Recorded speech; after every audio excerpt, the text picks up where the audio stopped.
ఆధునిక ప్రాంతంగా చెప్పుకునే మైదాన ప్రాంతంలో వ్యవసాయం చేయడం అంటే విష రసాయన ఎరువులతో భూములను నాశనం చేయడమే. దీనికి భిన్నంగా అభివృద్ధికి ఆమడ దూరంలో ఉండే ఆదివాసీ ప్రాంతాల్లో గిరిపుత్రులు భూమిపై ప్రేమతో ఎరువులు, పురుగు మందులు వాడకుండా సేంద్రియ సాగు చేస్తున్నారు. మిగతా రైతులందరికీ ఆదర్శంగా నిలుస్తున్నారు.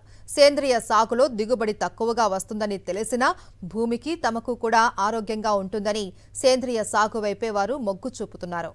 భద్రాద్రి కొత్తగూడెం జిల్లా చర్ల మండలంలోని వలస ఆదివాసీ గ్రామాల్లో గిరిజనులు భూమికి ప్రకృతికి మేలు చేసే వ్యవసాయం చేస్తున్నారు. ఇక్కడి పోడు భూముల్లో కర్యాద రకం వరిని సాగు చేస్తున్నారు ఆదివాసీలు.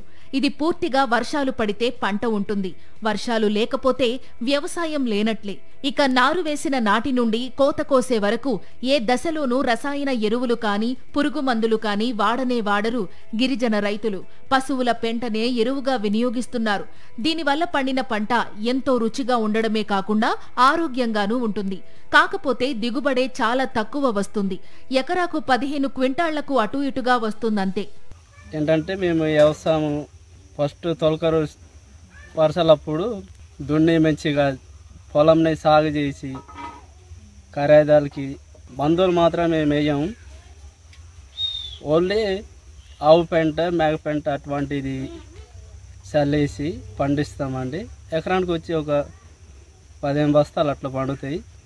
కానీ అవి బియ్యం అనేది చాలా మంచిగా ఉంటాయి. అంటే ఇప్పుడు మందుతో వేసి పండించిన బియ్యం కంటే ఓన్లీ ఎరువు చల్లి పండించిన బియ్యం చాలా ఆరోగ్యంగా ఉంటాయండి.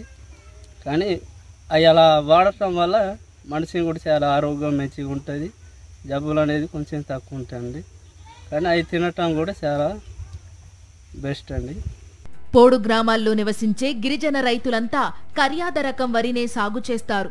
ఈ ధాన్యాన్నే గిరిజనులు ఏడాది పొడవునా నిల్వ చేసుకుని తింటారు. ఏడాదికి సరిపడా ధాన్యాన్ని ఉంచుకుని మిగతా ధాన్యాన్ని కొనుగోలు కేంద్రాలకు వెళ్లి అమ్ముకుని వచ్చిన డబ్బుతో ఇతర నిత్యావసర సరుకులు కొనుక్కుంటారు. ప్రకృతి వ్యవసాయం అనేది ఆదివాసీలకు అనాదిగా అలవాటే. వారు ప్రకృతిని ఎంతగా ప్రేమిస్తారో భూమిని అంతగానే ప్రేమిస్తారు. నమ్ముకున్న అడవిని అంటిపెట్టుకుని జీవితాలు సాగిస్తారు. వ్యవసాయ శాఖ అధికారుల సలహాలు, సూచనలు వీళ్లకి అవసరమే లేదు. ఎందుకంటే సేంద్రియ సాగు అనేది వీరి పుట్టుక నుంచే అనుసరిస్తోన్న సాగు విధానం. ఆధునిక సమాజమని గొప్పగా చెప్పుకునే మైదాన ప్రాంత రైతులు రసాయన ఎరువులు వినియోగిస్తోంటే ఆదివాసీలు మాత్రం అందరికీ ఆదర్శంగా నిలుస్తున్నారు.